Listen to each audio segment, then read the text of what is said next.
Здорово, хлопцы, привет, девчата, с вами снова Пых, и сегодня мы с вами поговорим, на мой взгляд, очень важную тему. Это то, как японцы порой дурят, обманывают иностранцев, живущих в Японии. Это не только те, кто работают и живут в Японии, но и те, кто приезжает сюда просто учиться.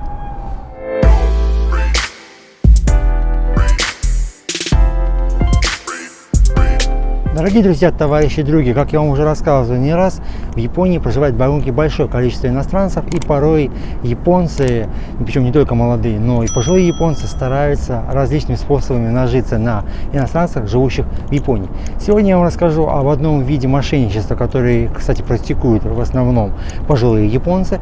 Это так называемый атаре, либо в переводе на русский язык можно сказать автоподставы, либо вообще подставы на дорогах. Причем это не только пешеходы, но это чаще всего, наверное, если говорить о пожилых японцах, это больше велосипедисты, которые подставляются под аварию. Велосипедист с велосипедистом, например, велосипедист с пешеходом, с машиной, с автобусом, иногда даже с грузовиком, либо мотоциклом.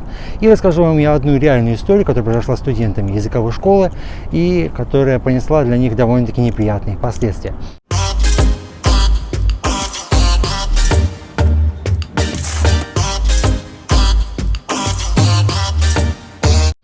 Все дело в том, что на сегодняшний момент, несмотря на то, что в Японии появился так называемый Jitensha Hoken, это страховка для велосипедистов, в свое время ее не было. И когда, например, я только приехал в Японию, было большое количество довольно-таки японцев, которые разными способами хотели нажиться на незнающих студентах, на незнающих иностранцах, которые тем более еще не знают, допустим, японского языка.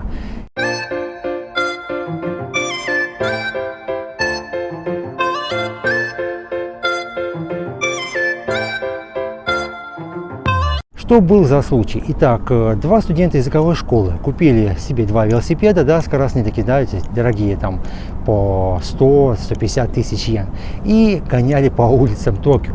При этом в один прекрасный момент, когда загорелся красный свет, они остановились на перекрестке, и вышло так, что звук от остановки велосипеда, он испугал двух пожилых японцев, это была пара, девушка с бабушкой, и они стояли тоже с велосипедами. В результате этого звука вроде бы как они упали, и бабушка, упав, сказала, что она сломала себе ногу.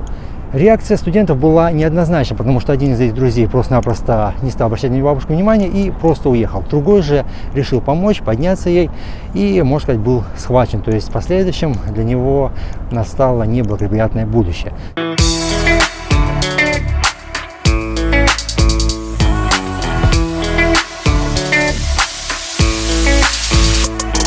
Что произошло дальше? Итак, бабушка, завидев, что парень готов на все, она записала его имя, где он учится, и в следующий день они уже пошли в школу поговорить с директором данной языковой школы. По факту студент, придя в школу, узнал, что девушка с бабушкой пришли, причем пришли не поблагодарить за то, что он вроде как подумал, помог ей подняться, а для того, чтобы взять с него деньги. То есть после данного инцидента они пошли в больницу, каким-то образом получили справку, что у бабушки действительно было нарушено здоровье, там не был перелом, там какая-то трещина вроде как в ноге или в руке, что вот давайте деньги за лечение, давайте деньги за моральный ущерб, в общем, платите нам лаве, деньгу. Директор сказал, что заплатим, причем, они ему сказали порядка 300 тысяч йен. Он говорит, давайте, может быть, больше даже будет пойти еще раз в больницу, вы знаете, чтобы, как отсрочить, сам процесс и поговорить со студентом. Девушка с бабушкой очень сильно обрадовались и ушли, а студент был вызван к директору, и ему сказали так, что я заплачу, конечно же, чтобы замять все это дело, потому что имидж школы не хочется, нарушать как-то, чтобы это вылилось наружу, а ты, скорее всего, поедешь домой. То есть его просили покинуть языковую школу. Соответственно, это, еще такой момент, который хотел сказать, что языковая школа не всегда переживает за студентов, и, как я вам уже рассказал ранее, она больше переживает за свой имидж, за то, что в последующем в данную языковую школу приехало больше студентов. Таким образом, парень, который должен был еще учиться порядка полугода в данной языковой школе, он покинул данное заведение и, в соответствии, вроде бы, я понимаю, он вернулся домой, хотя у него были большие планы.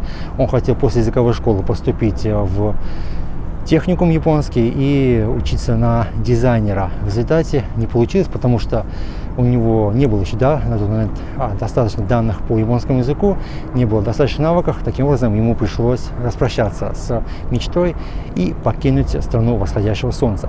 К чему я вам все это рассказываю? Это в том, чтобы те, кто приезжает в Японию, были буквально в смысле довольно-таки осторожны с действием японцами. Я не говорю о том, что да, обманывают все пожилые японцы, все девушки, бабушки, они плохие, но есть тот момент, что использование иностранцев для своей выгоды, для того, чтобы нажиться, при этом не все, честные, к сожалению. Я с такими бабушками не сталкивался, но это не одна история, я недавно искал по интернету, например, по телевизору даже видели сюжеты, промышляют так довольно-таки не слабо, пожилые японцы, таким образом зарабатывают довольно-таки неплохое количество денежных средств, ведь сами посудите, пенсия в среднем сейчас, те, кто выходит на пенсию, это 60-65 тысяч йен всего лишь, там, если говорить от предприятия, если кто работал, то там, конечно, другая, потому что там побольше, там 120 тысяч может выйти, но это мало, потому что для пожилых японцев прожиточный минимум для пожилой семейной пары, он порядка 250-270 тысяч йен, соответственно, если двое получают по 120, это тоже не хватает, я об этом уже тоже вам рассказывал, 240 тысяч йен это ничто для двух пожилых японцев, а если 120, по 60 тысяч, то это вообще, конечно же, ни на что не хватит для нормальной жизни в Японии.